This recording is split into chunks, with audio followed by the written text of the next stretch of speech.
পুঁজিবাজারের দুর্নীতি অনিয়মের বিরুদ্ধে কঠোর পদক্ষেপ নেওয়া হবে, দায়িত্ব নিয়েই এটা জানিয়েছিল খন্দকার রাশেদ মাকসুদের নেতৃত্বাধীন নতুন কমিশন। বেক্সিমকোর সুকুক বন্ড, সিএসির স্ট্র্যাটেজিক পার্টনার মনোনয়ন সহ পুঁজিবাজারের ১২টি বড় অনিয়ম তদন্তে কমিটি গঠনের মাধ্যমে সে বার্তাই স্পষ্ট করল বিএসইসি। বিনিয়োগকারীরাও লুটেরাদের কঠোর বিচার চান। দেরিতে হইলেও এটা একটা সঠিক সিদ্ধান্ত মনে হচ্ছে। এগুলো আরো অনেক আগেই করা দরকার ছিল।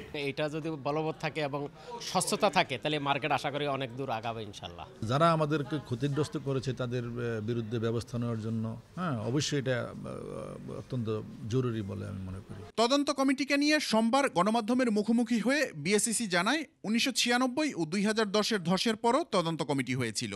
সেসব রিপোর্টের কোনো সুপারিশই বাস্তবায়ন হয়নি। তবে এবার আর এমনটা হবে না। আগে আমরা অনেক দেখেছি যে একটা জাস্ট স্ট্যাটাস রিপোর্ট জাতীয় যদি হয় তাহলে তাতে খুব একটা লাভ হয় না। আমরা লিগালি এক্সিকিউটেবল একটা রিপোর্ট চাচ্ছি। এদিকে কমিটির চেয়ারম্যান জিয়া ইউ আহমেদ ও সদস্য ইউআর সাইদের সরাসরি বাজারে সংশ্লিষ্টতা রয়েছে। তদন্তের ক্ষেত্রে এখানে স্বার্থের সংঘাত চলে আসবে কিনা এমন প্রশ্নের কৌশলী জবাব চেয়ারম্যানের।